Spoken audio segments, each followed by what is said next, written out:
soy la nueva jefa de ustedes.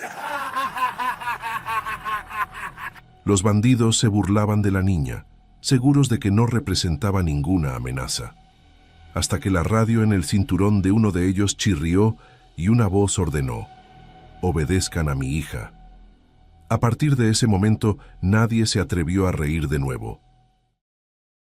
La ciudad aprendía temprano a reconocer las señales: una puerta que se cerraba demasiado rápido, una vitrina bajada en pleno día, una conversación interrumpida a la mitad de la frase.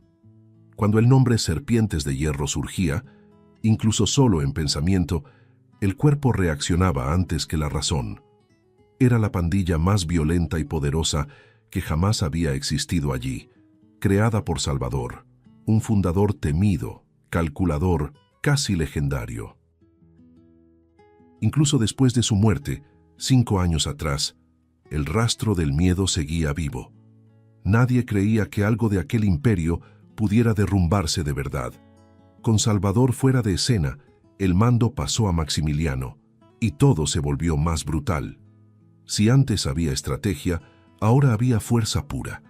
Maximiliano era un hombre corpulento, de pasos pesados, brazos cubiertos de tatuajes agresivos y una barba espesa que reforzaba la imagen de alguien hecho para intimidar. Su mirada era dura, casi animal, como si siempre estuviera evaluando a quién podía quebrar primero. Sus hombres lo seguían sin cuestionar. No por respeto, sino porque el miedo era más convincente que cualquier discurso. A plena luz del día, los Serpientes de Hierro ocupaban un callejón como si fuera territorio sagrado. El sol golpeaba las chamarras de cuero, se reflejaba en el metal de los anillos, iluminaba sonrisas crueles. La gente pasaba apresurada por la acera de al lado, fingiendo no ver. «Aquí es nuestro», dijo uno de los hombres riendo fuerte. Maximiliano observaba todo con los brazos cruzados, sintiendo el control escurrirse entre los dedos como algo natural. «Mientras me teman, mando», pensaba, satisfecho. Fue en ese escenario descarado de poder cuando ocurrió algo imposible. Del otro lado del callejón apareció una niña, demasiado pequeña para ese mundo. Un vestido rosa sencillo, cabello claro cuidadosamente recogido, pasos firmes bajo el sol. Uno de los hombres entrecerró los ojos. «¿Ustedes están viendo esto?» «Es una broma, no puede ser», respondió otro, ya riéndose. La niña siguió avanzando. No corría, no dudaba. Cada paso parecía un desafío silencioso a la lógica de ese lugar. Cuando se detuvo frente a ellos, el contraste fue casi doloroso. El sol iluminaba el rostro sereno de la niña y hacía aún más evidente la brutalidad de los hombres frente a ella. Maximiliano inclinó la cabeza, evaluándola como quien mira algo demasiado extraño para ser real. «Oye, princesita», provocó, «¿perdiste el camino de la escuela?» Las carcajadas estallaron, fuertes, abiertas, cargadas de desprecio. La niña sintió el corazón acelerarse, pero pensó: «Para esto me preparó», y no retrocedió. «Mi nombre es Antonia», dijo ella, clara, audible, «y yo soy la nueva jefa de ustedes». La risa explotó de nuevo, aún más fuerte. Maximiliano dio un paso al frente, riendo a carcajadas, la barba moviéndose con la burla. «Jefa», repitió, «miren nada más. ¿Ahora vamos a recibir órdenes de una niña? Tal vez mande mejor que tú», ironizó uno de los hombres, arrancando nuevas risas. Antonia mantuvo la postura. Sus ojos claros no se apartaron de los de él. «Mi papá me mandó venir», añadió con la misma calma. La risa disminuyó un poco. Maximiliano entrecerró los ojos. Eso no sonaba a broma. Se agachó hasta quedar a su altura, el rostro a pocos centímetros del de ella. «Escucha bien», dijo bajo, amenazante. «Aquí mando yo, y nadie, y mucho menos una niña, llega dando órdenes». Ella tragó saliva, sintiendo el peso de aquella presencia, pero no apartó la mirada. Él también hacía esto, pensó. Esta forma de intimidar. El recuerdo le dio firmeza. «Aléjate», gruñó Maximiliano, ahora serio. «Última oportunidad». Todo el callejón parecía observar aquel enfrentamiento improbable. Algunos hombres ya no reían. Había curiosidad, incomodidad, una sensación extraña en el aire.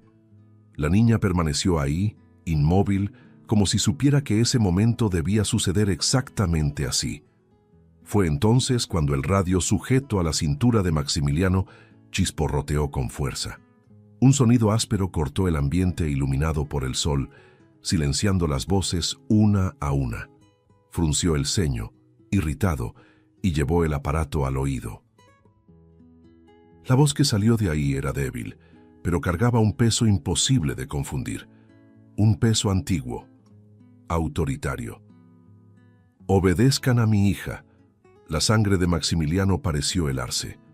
Sus ojos se abrieron de par en par. Los hombres alrededor quedaron inmóviles. Algunos dieron pasos hacia atrás, otros se miraron en shock. Nadie se atrevió a reír.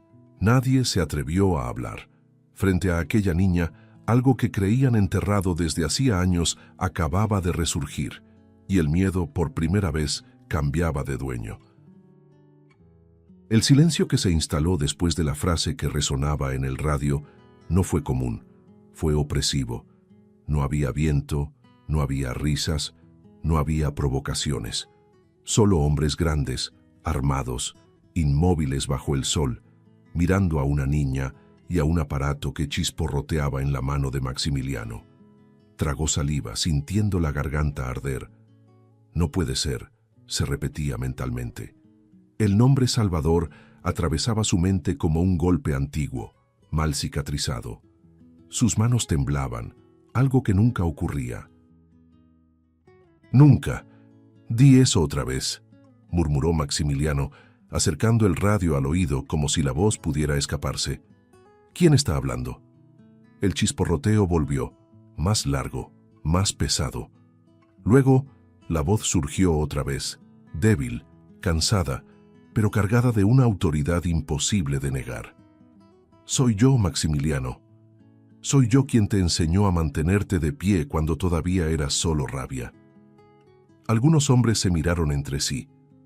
Otros se llevaron la mano a la cabeza. Uno de ellos susurró casi llorando. «Es él».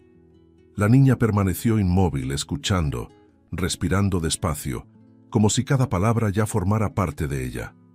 «Sé lo que están pensando», continuó Salvador, la voz fallando por momentos.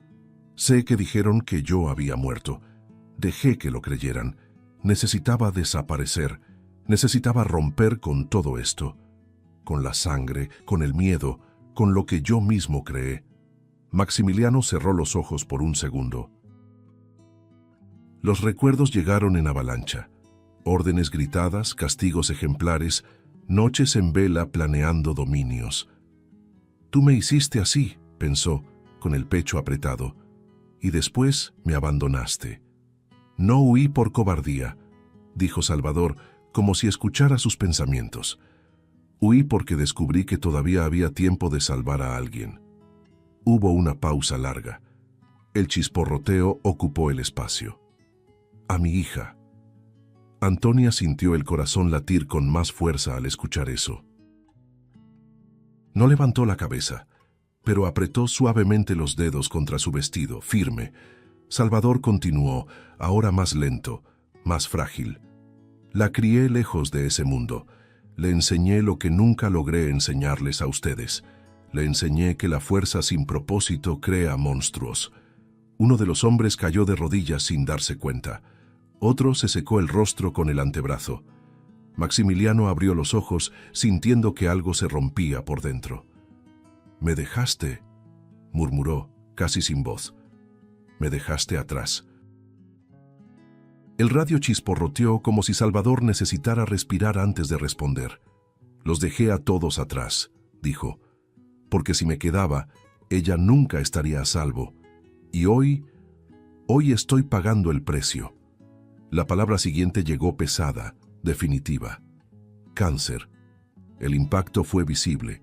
Algunos hombres desviaron la mirada, otros cerraron los puños.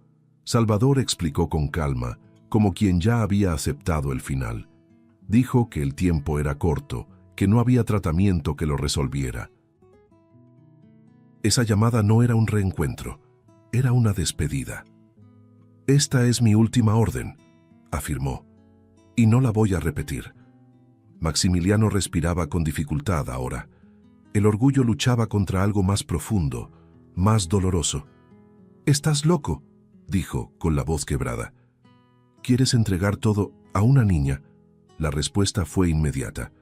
«Justamente porque es una niña, porque no carga el odio que ustedes cargan, porque todavía ve salida donde ustedes solo ven guerra». Antonia dio un pequeño paso al frente. No habló. No hizo falta. Su mirada se encontró con la de Maximiliano, tranquila, sin reproche. Eso lo desarmó más que cualquier amenaza.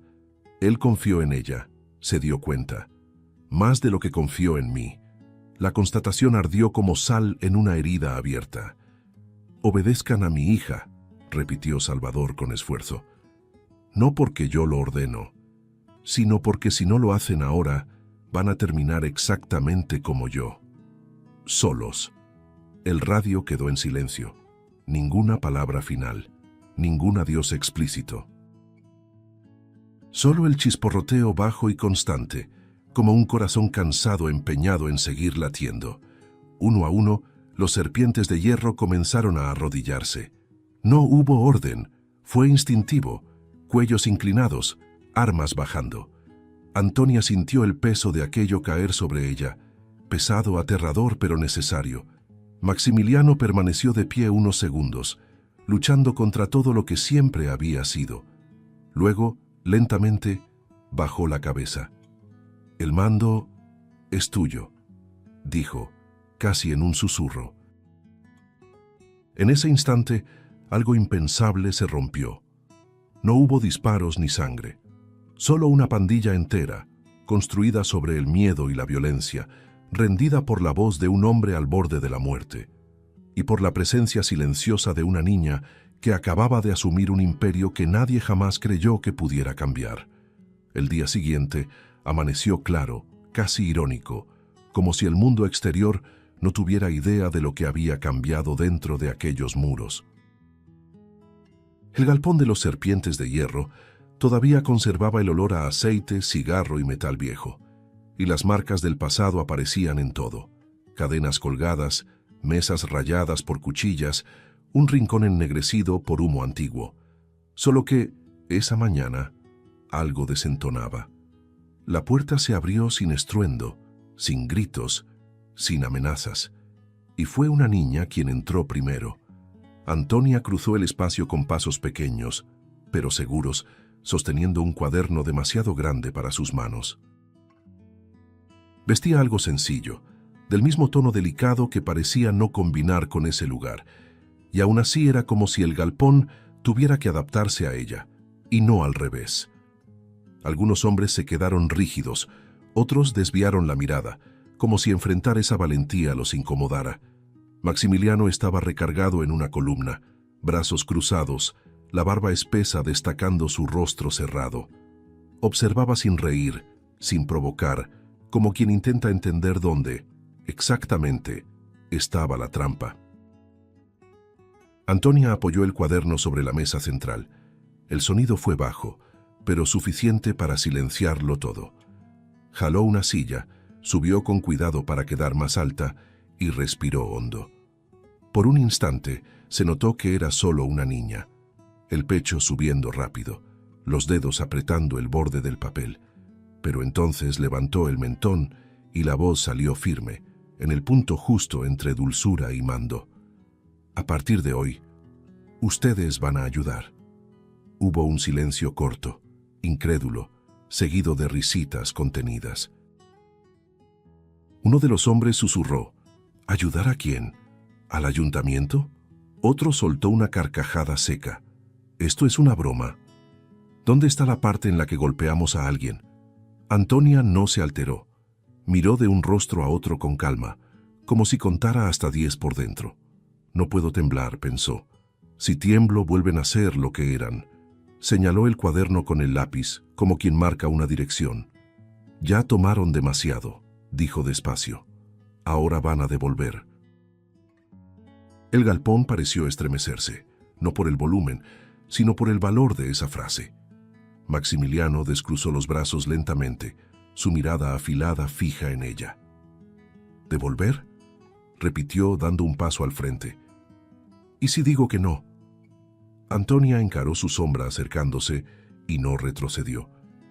Entonces estarías desobedeciendo a mi padre, respondió, simple, y desobedeciéndote a ti mismo, porque vi tu rostro ayer.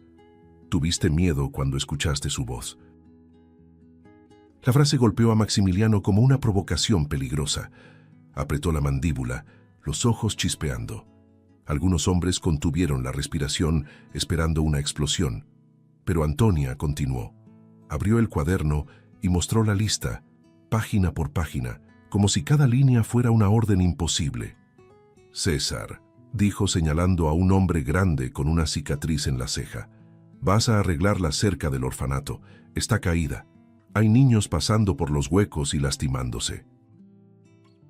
César soltó una risa corta, sin humor. ¿Orfanato? Ni siquiera sé hacer eso. Aprende, respondió Antonia sin alzar la voz. Sabes trabajar con cadenas, metal, candados. También sabrás con madera. Pasó la página. Marcus, tú y 2 más van a pintar el parque. Hay bancas rotas, columpios oxidados. Las mamás ya no llevan a los niños porque tienen miedo. Marcus parpadeó, como si hubiera escuchado un idioma extraño. ¿Parque? Sí, insistió Antonia. Un lugar donde los niños ríen. ¿Recuerdas cómo es eso? La pregunta quedó flotando, pesada. Marcus no respondió. Solo bajó la mirada, como si algo antiguo hubiera sido arrancado de su interior. Antonia continuó, repartiendo tareas como si repartiera destino. Esteban, tú vas a llevar comidas al asilo. Hay gente ahí que no recibe visitas. Esteban, un hombre con un tatuaje en el cuello, rió fuerte. ¿Comidas? ¿Pareciera repartidor para ti? Antonia inclinó la cabeza, mirándolo con una seriedad que no correspondía a su edad. Pareces alguien que todavía puede elegir, dijo. Si no quieres, está bien, pero entonces tendrás que mirarme y decir que prefieres seguir haciendo llorar a la gente. Esteban abrió la boca y la cerró. La risa murió en el intento. La tensión crecía como una liga a punto de romperse. Algunos hombres murmuraban, otros negaban con la cabeza, indignados. Uno golpeó la mesa y se levantó. «Esto es ridículo. Somos serpientes de hierro. Mandamos en la ciudad». Antonia bajó de la silla con cuidado y caminó hasta quedar a pocos pasos de él. Pequeña pero firme, levantó el dedo no como amenaza, sino como punto final. «Ustedes mandaban con miedo», dijo, «y yo no voy a mandar con miedo». El hombre rió, nervioso. «¿Y cómo vas a mandar? ¿Con cariño?» Antonia respiró hondo, y entonces salió todo el valor, sin temblor. «Voy a mandar con verdad», respondió. «Y la verdad es esta. Ustedes están cansados. Lo vi ayer. Vi hombres grandes arrodillándose. Vi armas bajando. Vi a hombres que decían ser monstruos con los ojos llenos de lágrimas, así que no me mientan hoy». El galpón se volvió extraño, como si alguien hubiera cambiado la temperatura. Maximiliano observaba todo con el rostro duro, pero por dentro era otra historia. «Habla como él, pero sin crueldad», pensó, incómodo. Antonia sintió su mirada y se acercó, sin desafío teatral. «Maximiliano», dijo sin agresión, «tú vienes conmigo». Él soltó una risa corta, incrédula. «¿Yo? ¿Hacer trabajo comunitario? Tú vas a ser visto», respondió ella, «porque cuando un líder lo hace, los demás lo hacen». Él la miró largo rato, como buscando cualquier señal de miedo para aplastarla. No la encontró, y eso lo irritó, y al mismo tiempo lo desarmó. Horas después, las escenas comenzaron como si fueran una película imposible. Hombres tatuados cargando tablas, herramientas, latas de pintura, el sonido del martillo reemplazando al de un arma siendo montada. César sudando, maldiciendo en voz baja mientras ajustaba la cerca del orfanato, miraba de reojo a los niños que observaban desde la ventana.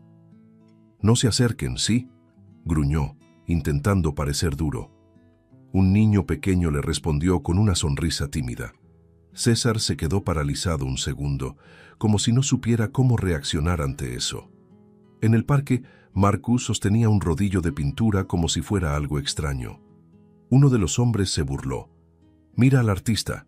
Marcus respondió con la mirada. «Cállate y pinta», dijo, seco pero sin amenaza. Antonia caminaba entre ellos como una comandante improbable, revisando tareas, anotando en el cuaderno, preguntando si alguien necesitaba clavos, un martillo, agua. En varios momentos pensaba, si me detengo, vuelven. Y seguía. Maximiliano al final se quedó parado frente a una pila de herramientas, como si eso hiriera su orgullo. Antonia se acercó y habló bajo, solo para él. «No tienes que gustarte, solo tienes que elegir». Él miró a la niña, luego a sus propias manos grandes, tatuadas, hechas para la violencia, y tomó el martillo. No dijo nada, pero el gesto fue como un terremoto silencioso dentro de la pandilla. Algunos hombres todavía se burlaban, es verdad. Hacían bromas, se quejaban, intentaban convertir aquello en humillación, pero debajo de la burla había algo nuevo, una incomodidad que parecía conciencia. Antonia veía eso en cada mirada que evitaba sostener la suya por mucho tiempo. Y también veía un cambio pequeño, casi imperceptible, cuando un niño del orfanato saludó con la mano y uno de los serpientes, sin darse cuenta, le devolvió el saludo. Al final del día, de regreso en el galpón, Antonia abrió el cuaderno otra vez. El papel estaba manchado de polvo y pintura, como si esa lista hubiera cruzado una guerra sin sangre. Revisó los nombres, marcó lo que se había hecho y levantó la cabeza. «Mañana hay más», dijo, simple. El galpón respondió con un silencio distinto al del día anterior. No era shock, era expectativa, era resistencia mezclada con algo que nadie quería admitir, la sensación de que esa niña estaba cambiando lo que ni Salvador había logrado cambiar, y que ni Maximiliano con toda su fuerza sabía si podría impedir. Los días siguientes no trajeron milagros instantáneos ni cambios limpios y fáciles. Trajeron algo más difícil: confrontación. Cada tarea cumplida fuera del galpón parecía arrancar un pedazo antiguo de lo que esos hombres habían sido. Antonia lo percibía en los silencios prolongados, en las miradas bajas, en las pausas largas antes de cada martillazo o de cada disculpa. Cambiar duele, pensaba, observando a la distancia sin intervenir demasiado. Sabía que la valentía también consistía en permitir que cada uno enfrentara su propio pasado. César fue el primero en sentir el peso de eso. Al terminar la cerca del orfanato, sudado y con las manos heridas, vio a un niño parado a pocos metros observando en silencio. El niño no sonreía, solo miraba. «¿Qué pasa?», preguntó César, intentando sonar firme. «Mi mamá dice que tú golpeabas a la gente», respondió el niño sin rabia, solo con curiosidad. César se quedó paralizado. El aire pareció demasiado pesado. «Yo…», empezó, pero la voz le falló. «Yo hacía cosas malas». El niño pensó un momento y dijo simplemente: «Ahora no estás golpeando». La frase sencilla golpeó más fuerte que cualquier acusación. César giró el rostro rápidamente, con miedo de que alguien viera sus ojos humedecidos. Marcus, por su parte, transformó un rincón olvidado del galpón en un refugio improvisado para personas de la calle. El olor a humedad fue sustituido por café caliente y cobijas limpias. Mientras acomodaba un colchón viejo, un hombre mayor lo observaba. «¿Por qué haces esto?», preguntó el veterano. «¿Culpa?». Marcus respiró hondo. «No», respondió. «Me cansé de fingir que no soy igual que tú». La respuesta quedó flotando, densa. Antonia observaba la escena desde lejos, guardando en la memoria aquella pequeña victoria invisible. Esteban vivió algo aún más difícil. Al ayudar a reparar la casa de una mujer anciana, reconoció el portón que él mismo había forzado años atrás. Las manos comenzaron a temblarle. «Ya estuviste aquí», dijo la mujer mirándolo con atención. Esteban tragó saliva. «Sí estuve». Ella lo observó durante largos segundos. «Fuiste tú quien me hizo dormir con un cuchillo bajo la almohada durante 2 años». El silencio fue brutal. Esteban soltó las herramientas y cayó de rodillas, el rostro contra el suelo. «Perdón», susurró. «Ni yo logro dormir ya. No hubo abrazo, no hubo absolución fácil». Pero la mujer colocó un vaso de agua a su lado y dijo: «Levántate y termina el trabajo». Para Esteban, eso ya era más de lo que merecía. No todos los encuentros fueron silenciosos. Gregorio enfrentó el más duro. Un anciano lo reconoció en medio de la calle, con la voz cargada de odio contenido. «Tú arruinaste a mi esposa. Nunca volvió a ser la misma». Las personas alrededor se detuvieron. El pasado estaba ahí, desnudo. Gregorio sintió subir la vieja rabia, el impulso de reaccionar. Por un segundo casi volvió a ser quien era. Antonia observaba a la distancia, el corazón acelerado. «Ahora», pensó.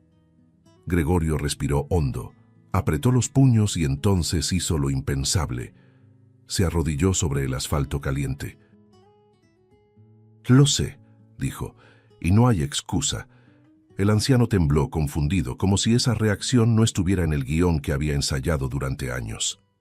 Esas escenas comenzaron a repetirse, esparcidas por la ciudad como grietas en un muro antiguo.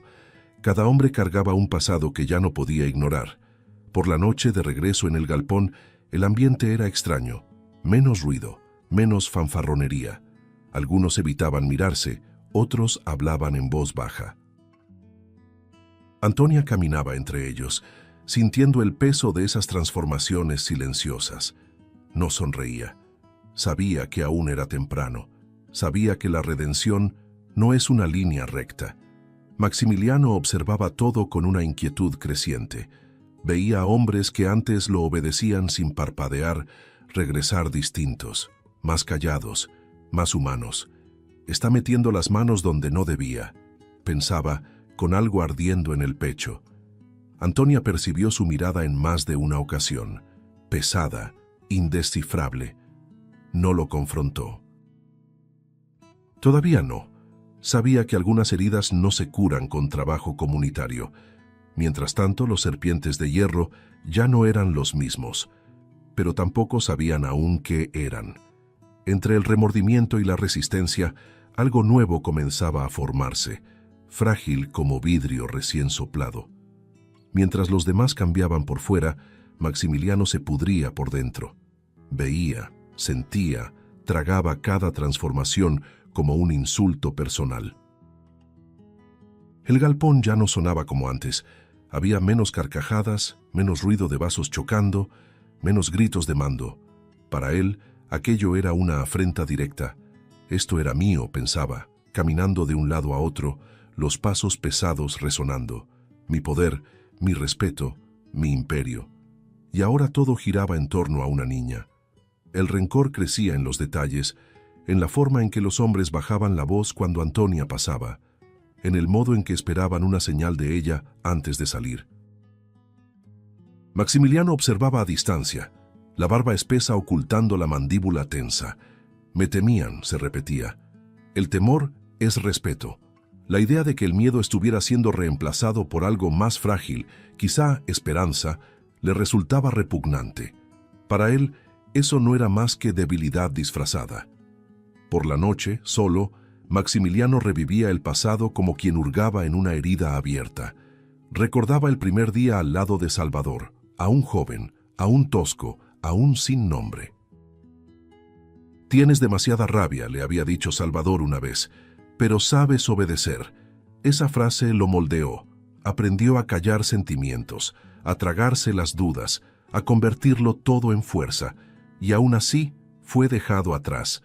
Él me entrenó. Y después eligió irse, pensaba, con el pecho ardiendo. La noticia llegó sin ceremonia, como un golpe cobarde. Salvador había muerto. Esta vez, de verdad, no hubo radio, no hubo despedida, solo la confirmación fría. Maximiliano se quedó inmóvil durante largos minutos, incapaz de reaccionar. Algo dentro de él se quebró. No era tristeza pura, era abandono. Era la certeza amarga de que, al final, Salvador había elegido a su hija. Incluso muerto, me ignora, pensó, sintiendo arder los ojos de odio contenido. Se encerró en un cuarto oscuro, apartado del galpón, un lugar donde nadie se atrevía a entrar sin permiso. En la pared, colgada como un fantasma, estaba la chamarra de Salvador. Vieja, pesada, impregnada de pasado. Maximiliano la tocó con cuidado al principio, luego apretó el cuero con fuerza, los dedos temblando.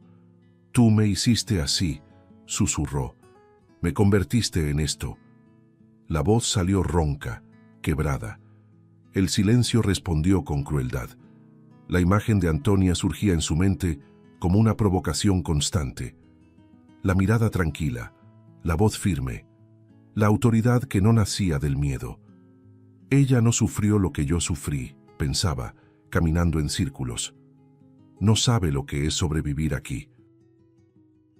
Para Maximiliano, ese liderazgo era una traición viva, un recordatorio diario de que todo lo que había sacrificado no había sido suficiente. El rencor ya no era solo contra Salvador, era contra la niña que cargaba el nombre y el legado que él jamás tendría. «Él me abandonó por ella», murmuró mirando la chamarra como si fuera el propio Salvador. «¿Y ahora quiere que acepte esto?». La frase resonó en el cuarto, cargada de veneno. El orgullo herido comenzó a transformarse en algo más peligroso. Las ideas surgían una tras otra, alimentadas por años de frustración. Si no puedo tener respeto, tendré control. El pensamiento le hizo cerrar los puños, sintiendo una extraña sensación de alivio. Cuando salió del cuarto, la mirada de Maximiliano había cambiado. Ya no había duda, solo decisión. Observó el galpón, a los hombres ocupados, a la niña caminando entre ellos con confianza. Nadie percibió lo que se estaba formando detrás de ese silencio. Pero el rencor, ahora sólido, había encontrado un camino. La ruptura no llegó como una explosión repentina, sino como algo que llevaba días fermentándose. El galpón estaba lleno, hombres entrando y saliendo, voces cruzadas, herramientas esparcidas. Antonia caminaba entre ellos con el cuaderno contra el pecho, escuchando, preguntando, orientando. Fue entonces cuando el aire cambió. Las conversaciones se apagaron una a una, como si alguien hubiera girado un botón invisible. Maximiliano apareció a la vista de todos, el rostro cerrado, los ojos oscuros cargados de algo antiguo y peligroso. «Basta de tragar», pensó, «basta de fingir». «Detengan todo», dijo en voz alta. Antonia se volvió despacio. Vio a los hombres quietos, tensos. Sintió el peso colectivo de ese instante.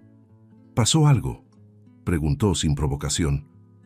Maximiliano se acercó, cada paso pesado. «Sí pasó. Esto se acabó».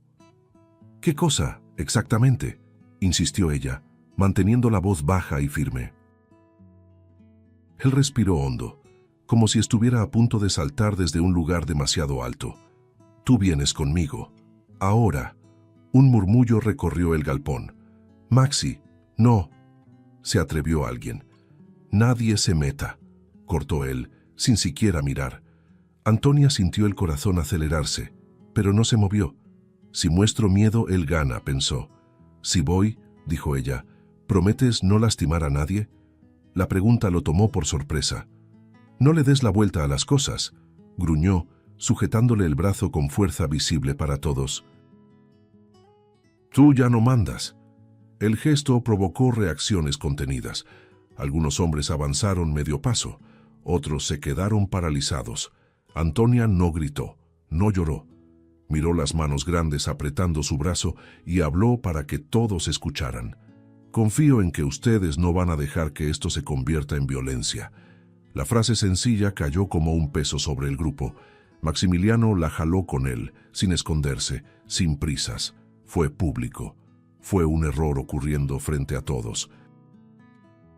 El lugar al que la llevó era apartado, frío, improvisado, puertas cerradas, pasos del otro lado, silencio tenso. Maximiliano caminaba de un lado a otro, la rabia todavía hirviendo. Antonia permanecía de pie, las manos juntas frente al cuerpo, observando.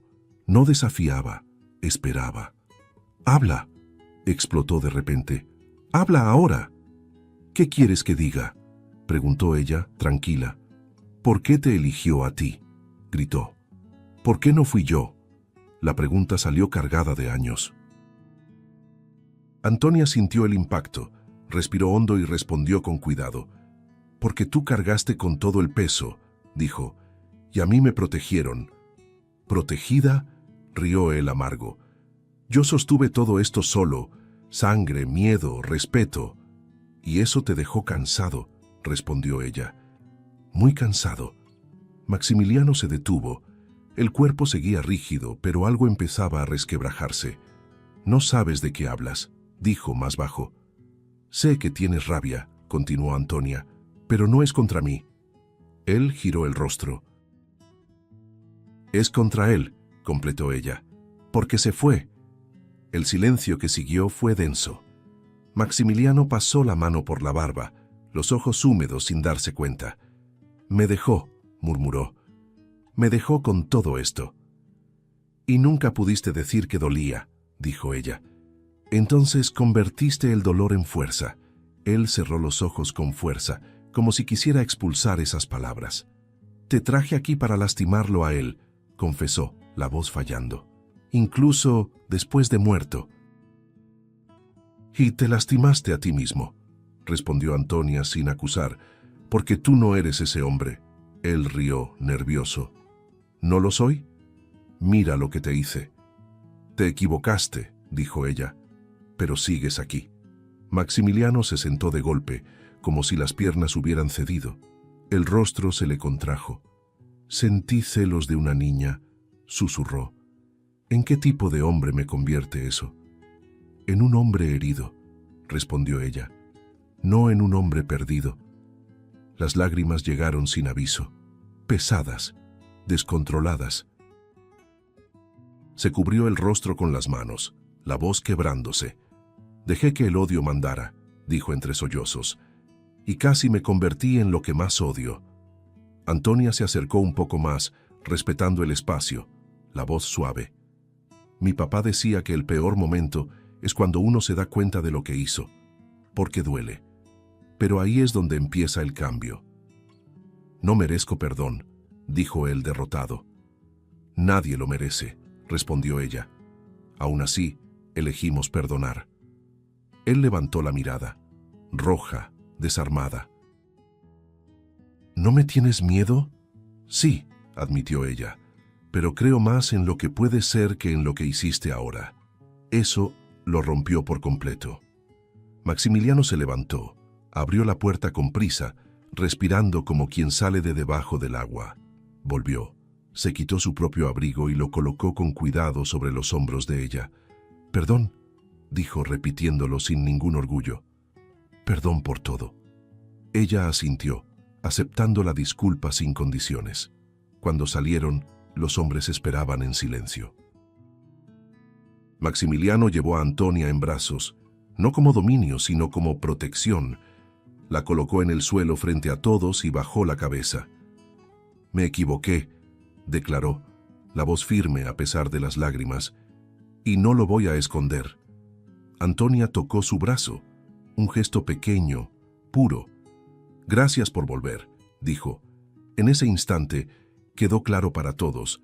El rencor no había desaparecido de una vez, pero había sido quebrado, pedazo a pedazo, por la humildad de una niña que no quiso vencer, quiso salvar. Y ese arrepentimiento profundo cambiaría todo lo que aún estaba por venir. Las señales del cambio de los serpientes de hierro ya no podían ocultarse. Las armas dejaron de aparecer en las esquinas, los muros antes marcados por amenazas ahora exhibían pinturas sencillas hechas por niños, y el galpón antes temido empezó a recibir a gente común durante el día. La ciudad comenzó a respirar de otra manera, y eso se esparció demasiado rápido. Para algunos, aquello era redención. Para otros, especialmente para quienes vivían de la violencia, sonaba a debilidad expuesta. Fue en ese vacío donde los linces de sangre vieron una oportunidad. Donde antes había miedo, ahora veían silencio. Donde antes había dominio, ahora veían espacio. La noticia llegó como un susurro venenoso que se propaga demasiado rápido. Los linces de sangre están avanzando. Primero vino de un vendedor asustado, luego de un chofer que desvió su camino, después de un niño que corrió diciendo que hombres armados marcaban muros donde antes había silencio. Los serpientes de hierro sintieron el viejo reflejo en el cuerpo, la mano buscando algo que ya no estaba ahí. Antonia lo percibió antes de las palabras. El galpón se tensó, respiraciones cortas, miradas que pedían órdenes. Es ahora, pensó, sin temblar. «Creen que nos volvimos débiles», dijo uno de los hombres golpeando la mesa. «Están ocupando lo que era nuestro». «¿Nuestro cómo?», preguntó Antonia con cuidado. «Nuestro de siempre», respondió otro, con la voz cargada de pasado. «A la antigua». El silencio pesó. Maximiliano dio un paso al frente, los puños cerrados. «Si no reaccionamos, nos van a pasar por encima». Antonia levantó la mirada, firme. «¿Y si reaccionamos? Volvemos a ser lo que éramos», respondió. «¿Eso es lo que quieren?». Las voces se superpusieron. «Se van a reír de nosotros. Van a creer que pueden hacer lo que quieran. La ciudad va a pagar». Antonia esperó. Dejó que el ruido se desgastara. Luego habló bajo, pero claro. «¿Quién aquí quiere volver a lastimar a un niño?». El efecto fue inmediato. Uno, dos, varios desviaron la mirada. «¿Quién quiere volver a dormir con el arma junto a la cama?», continuó. «No», murmuró alguien. «Entonces escuchen», dijo ella. «El valor ahora es no disparar». Maximiliano respiró hondo, luchando contra el instinto. «Ellos no escuchan palabras», dijo, «solo entienden la fuerza». «Yo voy a hacer que escuchen», respondió Antonia. «Sola». «Ni pensarlo», reaccionó él de inmediato. «No voy armada», explicó ella. «Voy armada de verdad». El encuentro ocurrió en un terreno abierto, bajo un sol implacable. Los linces de sangre llegaron en formación, sonrisas torcidas, armas visibles. El líder soltó una carcajada al ver a la niña avanzar. «¿Mandaron a una niña?». Se burló. Vaya momento. Antonia se detuvo a pocos metros, no alzó la voz. «Vine a hablar». «¿Hablar?», rió él. «¿Conmigo?». «Contigo», confirmó ella. «Porque si hablo con los demás, se arma el caos». Él entrecerró los ojos, curioso a pesar de sí mismo. «Habla». «Creen que nos volvimos débiles», dijo Antonia. «Pero nos volvimos diferentes». «Lo diferente pierde territorio», replicó él. «Lo diferente salva gente», respondió ella. «Y eso dura más». Risas alrededor. El líder dio un paso al frente. «¿Y qué ofreces?». Antonia sacó del bolsillo una carta doblada, amarillenta por el tiempo. «Palabras de quien construyó todo esto antes de que ustedes pelearan por migajas». Leyó en voz alta, las manos firmes a pesar del viento. «Si la fuerza es el único lenguaje que conocemos, que podamos reaprender a hablar con el corazón». La risa disminuyó. El líder frunció el ceño. «Bonito», dijo, escéptico. «¿Y luego?». «Luego ustedes pueden ganar hoy», continuó Antonia. «O pueden ganar para siempre». «¿Y cómo se gana para siempre?». «Deteniéndose ahora», respondió ella. «Sin disparos, sin muertos. La ciudad ya enterró demasiados». Hubo un momento largo. El líder miró hacia atrás, a los hombres inquietos. Volvió a mirar a la niña, que no parpadeaba. «Si bajo el arma, ¿qué haces tú?». «Hago lo que prometí», dijo Antonia. «Protejo a todos, incluso a ustedes». Respiró hondo. El arma bajó 1 centímetro, luego otro más. El sonido metálico resonó demasiado fuerte cuando tocó el suelo. Uno a uno los demás lo imitaron. Del otro lado, los serpientes de hierro observaban incrédulos, las manos vacías por primera vez en décadas. Maximiliano sintió el pecho aligerarse y apretarse al mismo tiempo. Lo hizo, pensó, sin gritar, sin amenazar.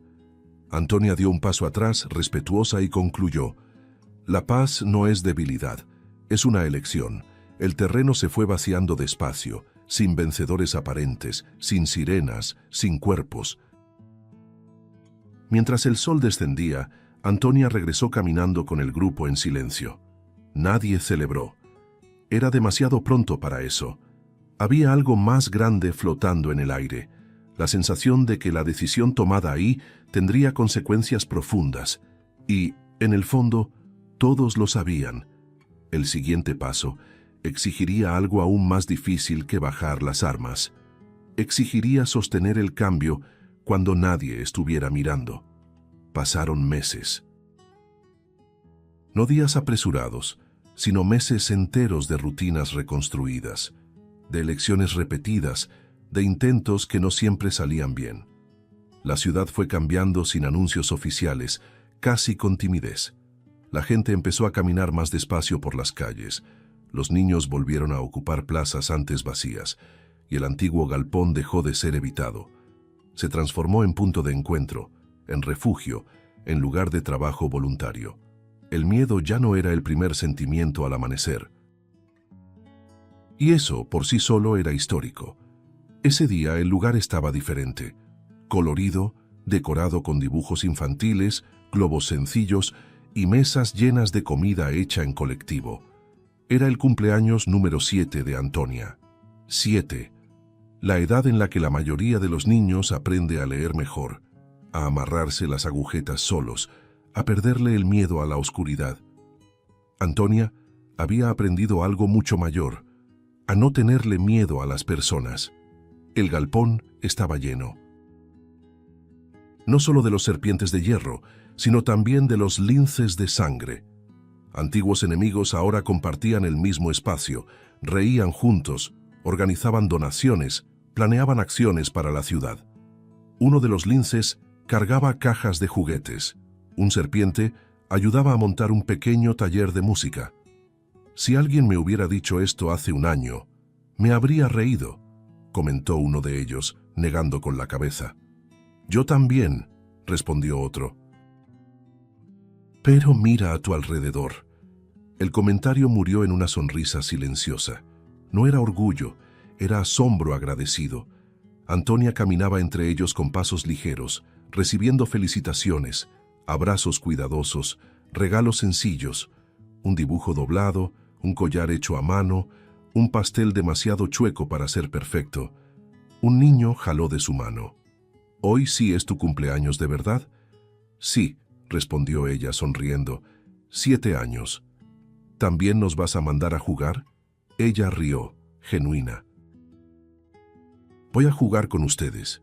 Maximiliano observaba todo recargado cerca de la entrada, los brazos relajados, el rostro muy distinto al de aquel hombre que un día gobernó con miedo.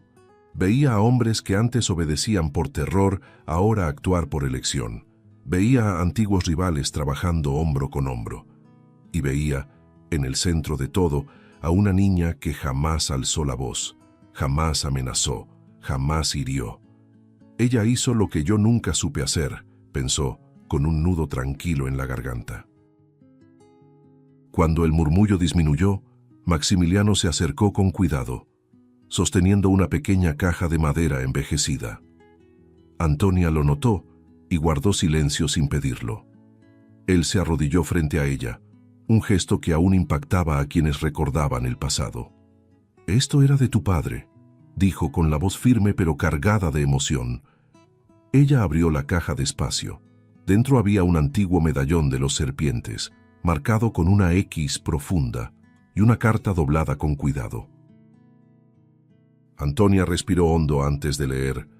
La voz salió clara pero emocionada. «Hiciste lo que yo no logré. Donde yo impuse miedo, tú enseñaste valentía. Donde yo creé monstruos, tú recordaste a los hombres quiénes podían ser. Si hoy existe luz, es porque elegiste no apagar a nadie. Siempre estaré contigo, mi pequeña. El silencio que se formó fue absoluto. Hombres duros lloraron sin esconderse. Antiguos linces bajaron la cabeza en señal de respeto. No había vergüenza ahí. Antonia cerró la carta con cuidado, subió a una pequeña plataforma improvisada y miró alrededor. Respiró hondo.